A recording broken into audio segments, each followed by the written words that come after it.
Well, my issue is mass atrocity crimes, genocide, ethnic cleansing, major war crimes, crimes against humanity. The cases of Cambodia, Bosnia, Rwanda, Darfur, they're all etched in our memory in recent decades. We know the international community is screwed up very badly in dealing with this subject.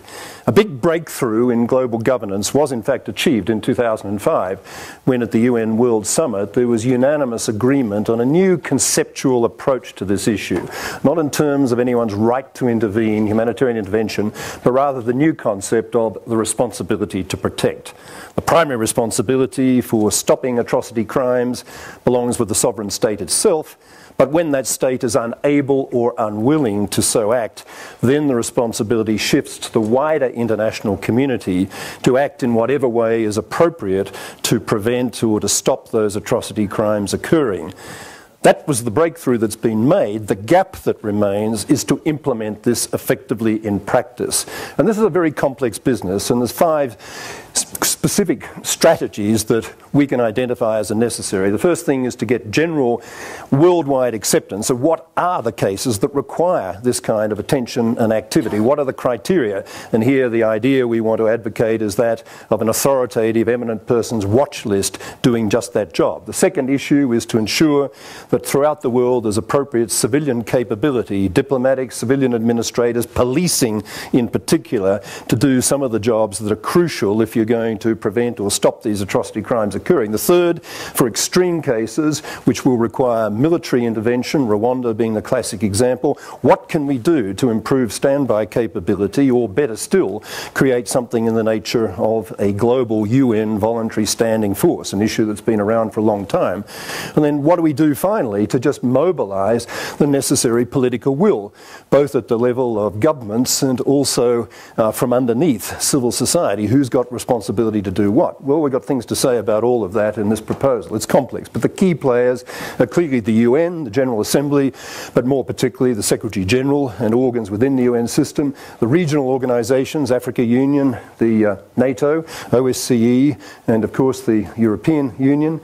National governments, not only the big guys, the Americans, the P5, but also all those other national governments that are capable of contributing resources and energy to the resolution of these issues. And then the major global NGOs, the Global Centre for the Responsibility to Protect, Human Rights Watch, Amnesty, the major relief organisations, the International Crisis Group. Each one of these categories of players have an important initiating and delivery role to perform. What's new in all of this?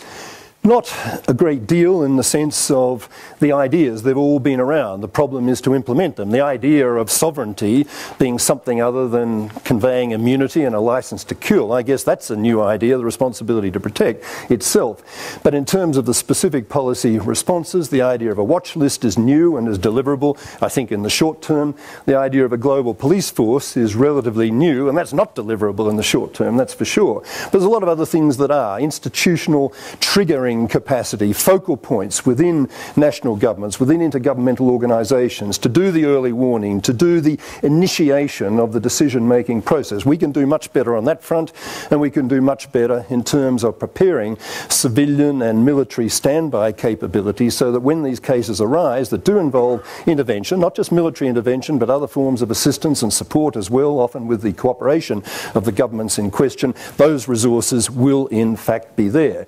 And we can do something in terms of mobilising political will to create the institutional support mechanisms in the global non-government organisation community and within government and intergovernmental institutions themselves.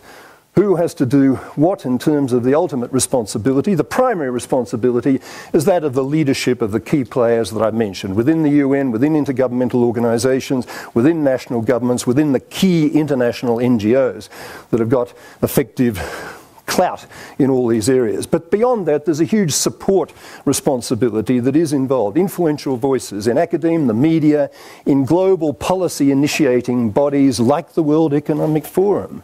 Civil society more generally, we want to find ways of generating, sustaining the pressure that's necessary to ensure not just that there'll be some kind of generalised response to these cases, but a hard-edged, effective response. Because at the end of the day, what we have to assure everybody at whatever level we're at, that whatever else we screw up again, we don't screw up our response to the kinds of atrocity crimes that have made us so angry and ashamed of our lack of behaviour and response in the past. Great, Gareth. Thanks.